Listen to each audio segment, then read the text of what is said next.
this video, I'm gonna try to take this off so I can change this and those three little empty slots. I'm gonna change that, put a USB in there.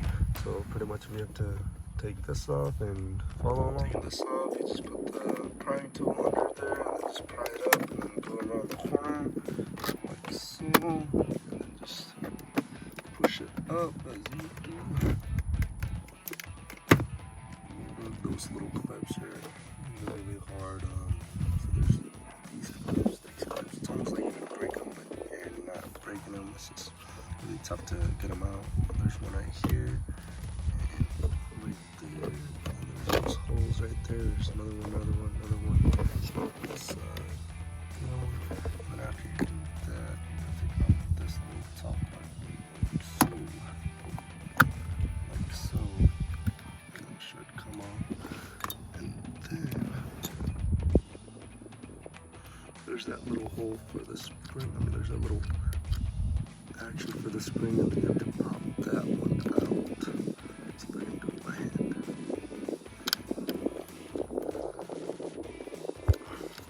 Now the clip is off, and then it just kind of goes down, and then the spring just kind of stays shut. Disconnect this wire clip right here for these light up switches. To press on this end.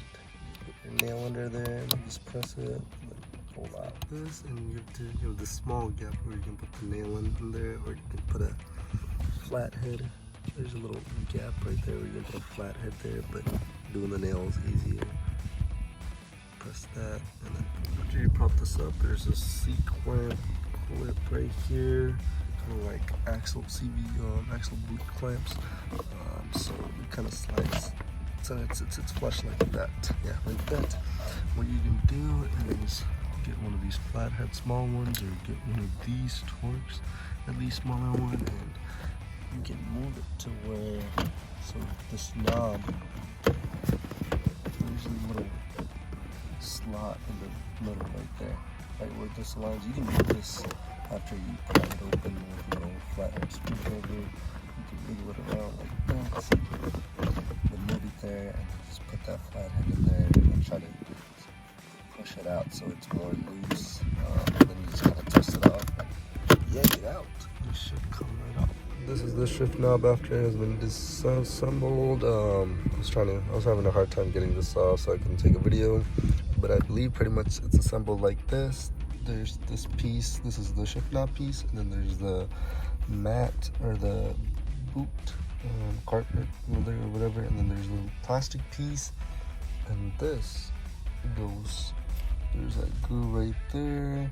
This sits like this, and then comes the lock, this lock, which goes over here. So you have to loosen this up. You can either loosen this up and get it out. What I did was like this. I had everything on, and then there's 4 corners for this one. I just put a flat head and kind of pried it up. It took a lot of force. I think I might have broken something. Yeah, it looks like it's broken. But then again, when I'm changing this out, I'm putting the LED one on there.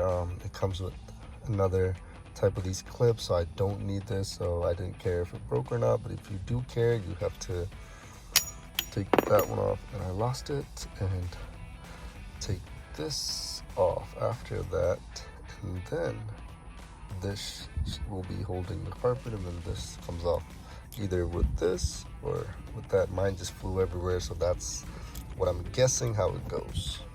Take that off, turn on, and then it comes straight up.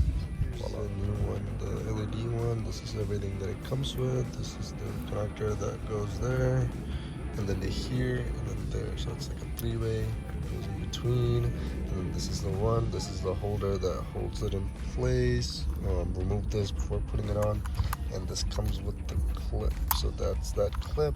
So I'm guessing we might need to reuse this to hold it over here. But I see the wiring harness to the harness that was connected to the car, and I'm just gonna tuck it behind there. I ran the new shift knob through here, took off the spring loader, or that holder for that spring, and now I'm just gonna tuck this, pull this out, and then tuck this extra carpet with the flat screwdriver into there, and then I'm gonna clip it all in with this. It clips in like this. There's that slot, as you can see, left side. Yeah. That's the difference. Left side is not clicked in. You just gotta push it in until it clicks under there. And there's the slot for the wire to go through. So make sure everything's all oriented. Yep. I had a quick scare for a minute, thinking that it wasn't, and now I'm gonna clip the last clip back in. Let's test with everything to make sure that it works before I put it back in. Let's see. Here we go. We got our lights on. We got that one. Everything seems to be working. Before you put this C-clip back on, don't make the same mistake that I made. Make sure that it enlarges that hole, because you're gonna want to put over this one and then crimp it down. Because I put this one back in. When you pull this out, leave it be the way it comes out. I think it pops out. Don't press it back in. Just leave it be and slowly put it in, and then it'll automatically just clip it in, and then it would spring. Because if you take this out and then you mess with it, there will be no spring action. It will just come inward, and then you have to pop it outward.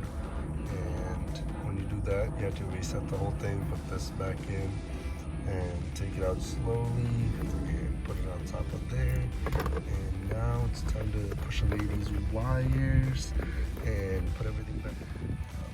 Just place it right and then press it down. Just lays this one back in. It's kind of hard. Do it at your own risk. What I did was I didn't care about the tab. I just kind of hammered it with my hand. It is a pretty tight fit, like I said earlier. So do it at your own risk, and yeah, hopefully everything turns out good, and mine turned out good. And here comes in plastic